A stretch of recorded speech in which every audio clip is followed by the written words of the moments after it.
What's up and welcome back. I'm John Stark from MacMovieGuy.com, your favorite blind film critic, and this is a recap. So that the spoilers are implied with recaps. So be warned. You have been warned. This is House of the Dragon, Season 2, Episode 2. We're going to talk about it. Um, so this still has audio description, which is good. I watched it on Max so that I could get the audio description. Watched it late so I can get the audio description. This is why you're getting this recap a little late. I'm sorry for that. It's written by Connor DeWolf and narrated by Roy Samuelson. Um, so let's talk a little bit about what happened. So turns out the gold, what's he called, like the Gold Knight or something? I don't know. Decapitated that kid and carried the head off in a bag, which is deeply concerning. But I kind of mentioned that in one. I was like, it sounds like he's sawing. It's like, is he sawing the head off? Like, what is happening here? Um, yeah. So he did do that apparently, and so Amon, Amon.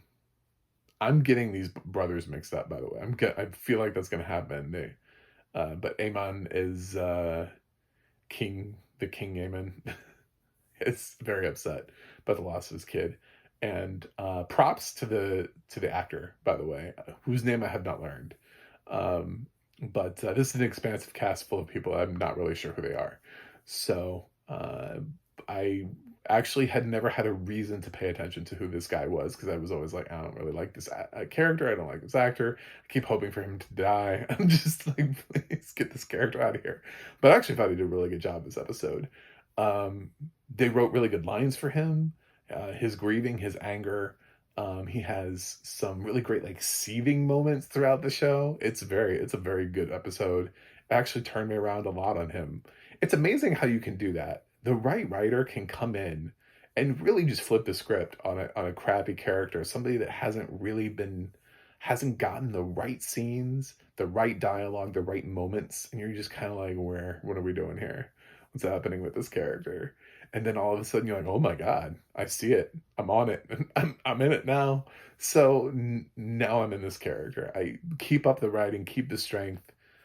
Don't let his acting dip back down. His brother is very uninteresting. He's like, I don't know, he's off in a whorehouse with his eye patch and just curled up in somebody's lap for the whole episode. It was very just like, the least interesting thing that happened in this episode was, where is the brother with the eye patch? Oh, that's where he is.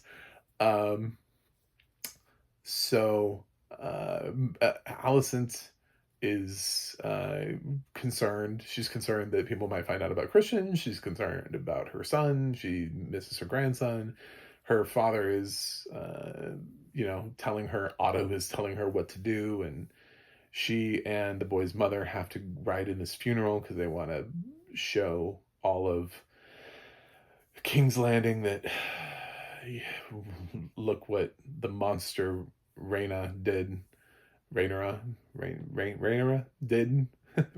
Rhaenyra. There's Rhaenyra, and Rhaenyra, and we need names. Rhaenyra did to this kid, that she would do such a thing to kind of rally support. And some stuff happens, and the people are kind of the peasants get a little too close. Luckily, they get the carriage out of there, but a scene that I was like, I don't know where this is going, but obviously these ladies are uncomfortable, so it seemed to happen and not really go anywhere.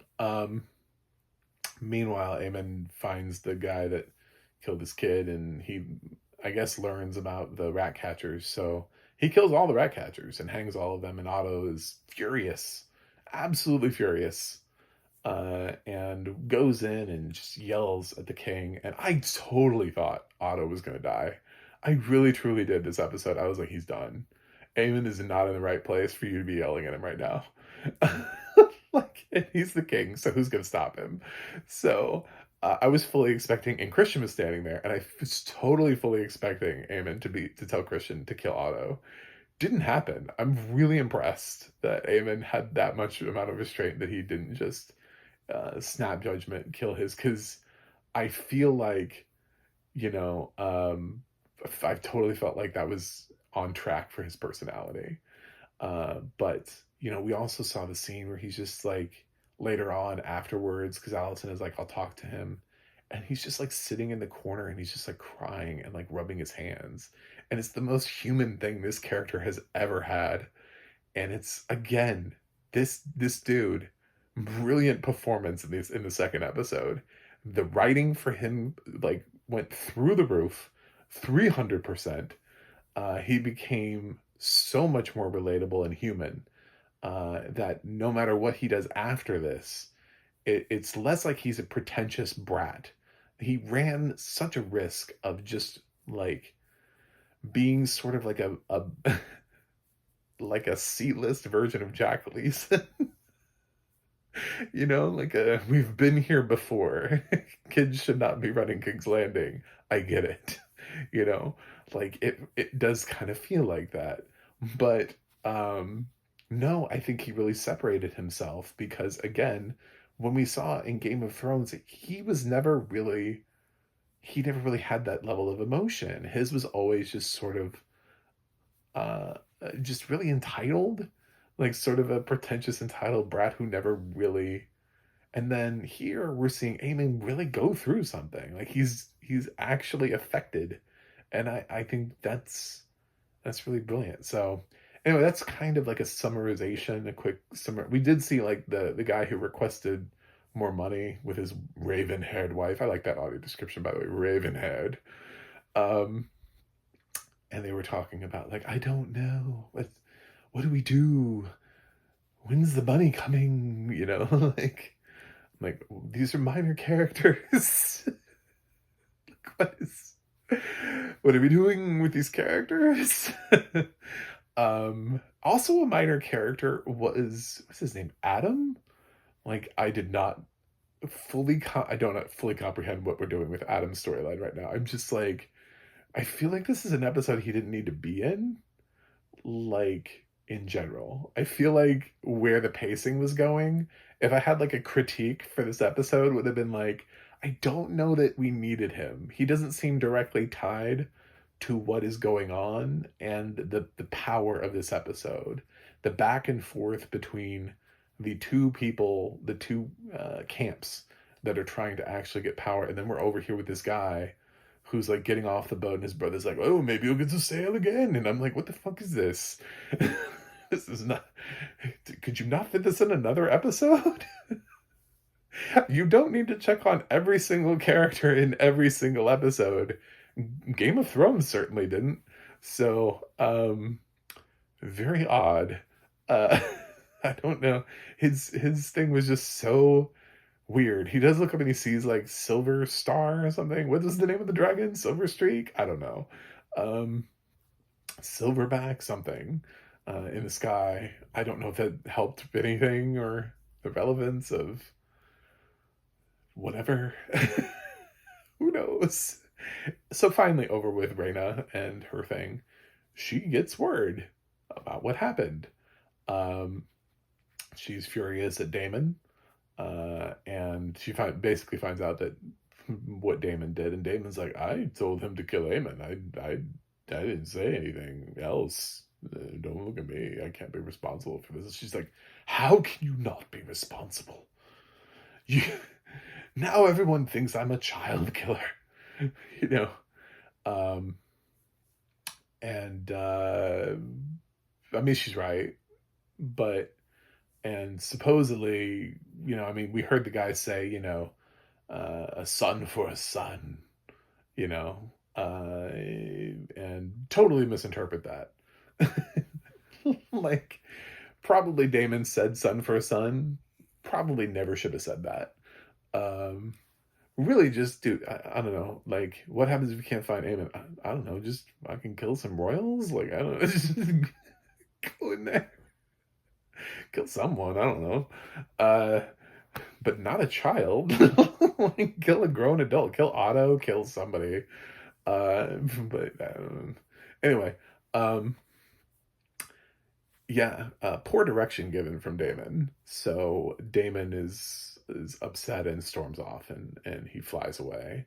And then what is that? Is that her daughter that came in? Again, these characters, like, sometimes they flit in and out of episodes because they're not that important. They're like, and I swear, Rhaenyra was like, "I need you to take the dragon and go watch King's Landing and be my eyes and see what's happening." I was like, did that happen? Did I miss that during this episode? Because I don't think that happened. Later on, she's like talking with her brother, uh, and I'm like, "Are you going on the mission?" She asked. Did she ask somebody else that was standing behind her? Like, who is supposed to go? And then, of course, she finds the Damon's ex that's being kept in the dungeon below, who gave the information, and we don't know where that's going necessarily. And uh, I was like, maybe, I don't know, maybe Rhaenyra will blame her and set her on fire. Who knows?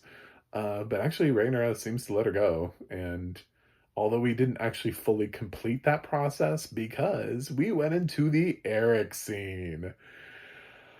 Holy shit. So, what I didn't talk about in the King's Landing thing was part of what happened at King's Landing was that Christian, which is what ends up getting him handed king, is he decides to send Eric to go kill Rhaenyra because Eric is with Rhaenyra.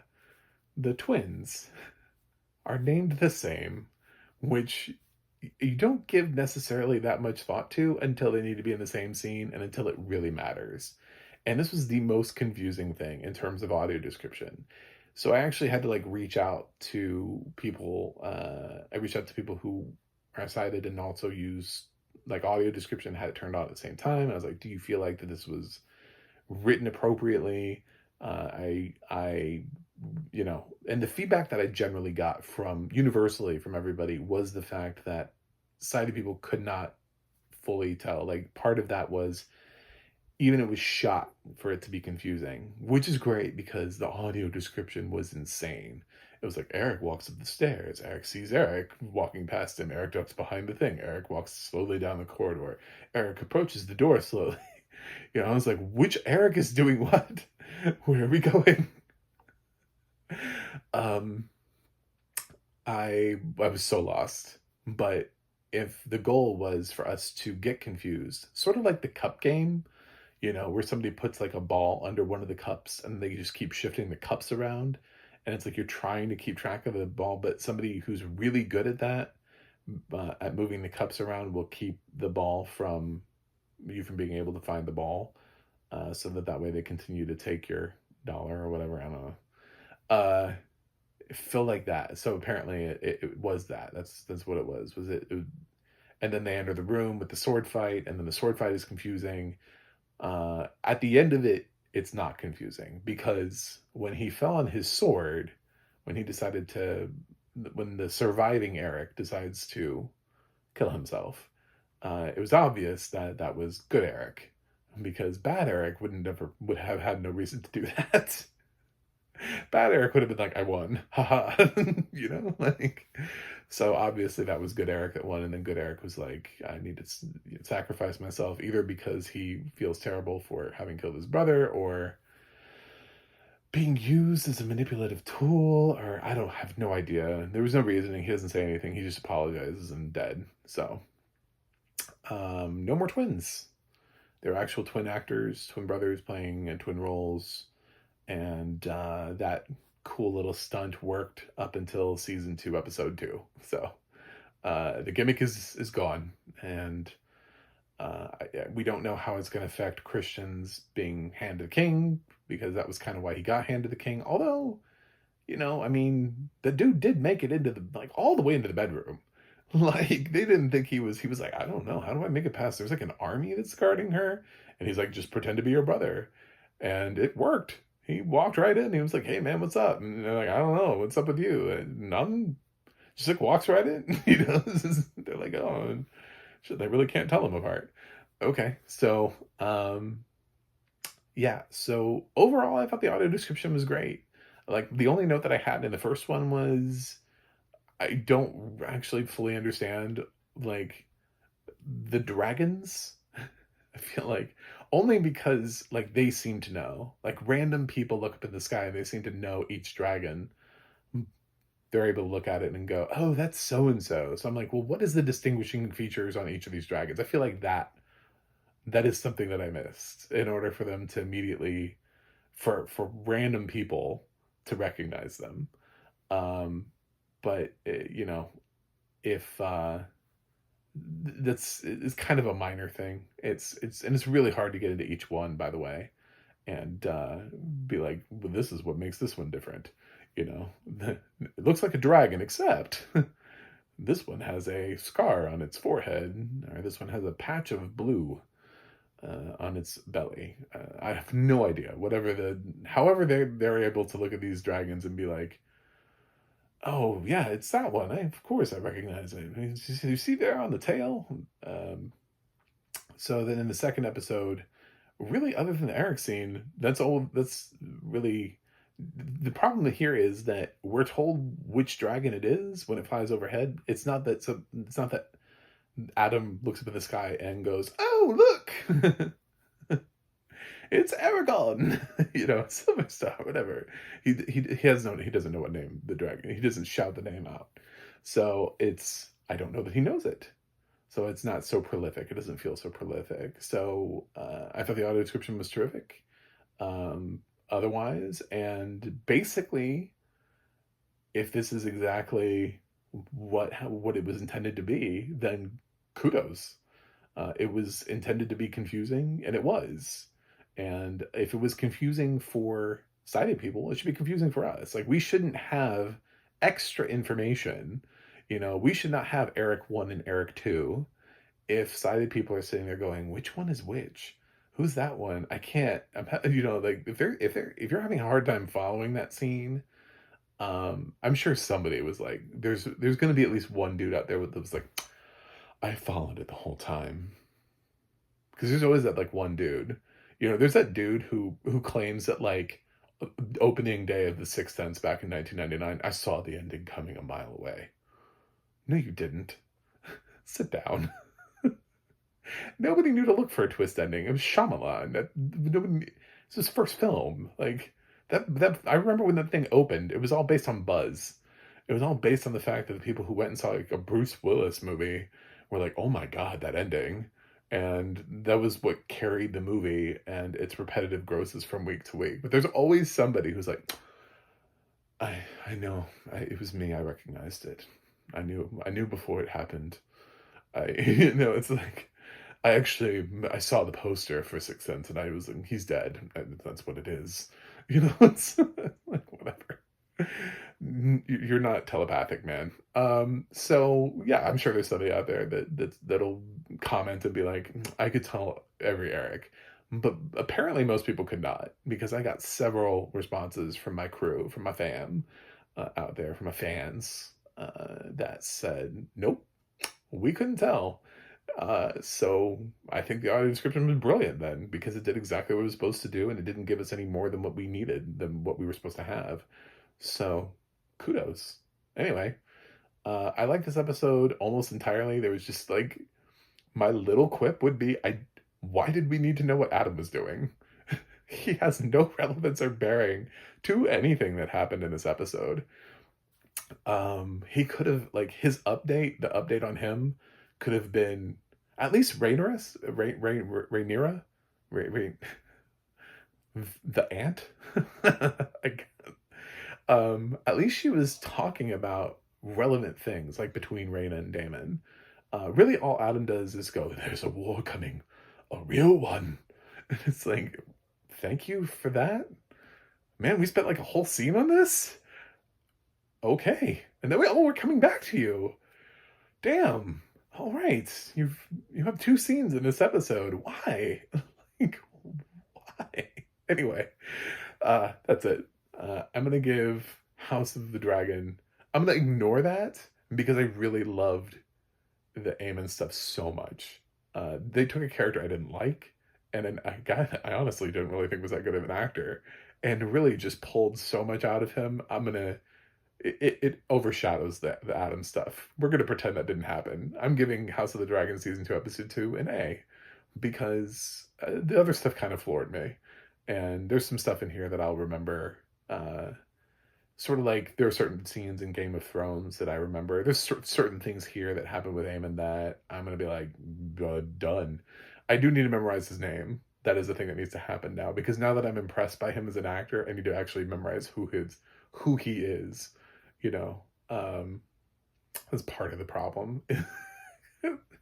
You have to win me over, and he did, and now I have to memorize who he is. So I will work on that for future references. But thanks for watching, thanks for subscribing, and I will see you guys next week with more House of the Dragon from a blind person's perspective. Until then, see you guys on the other side.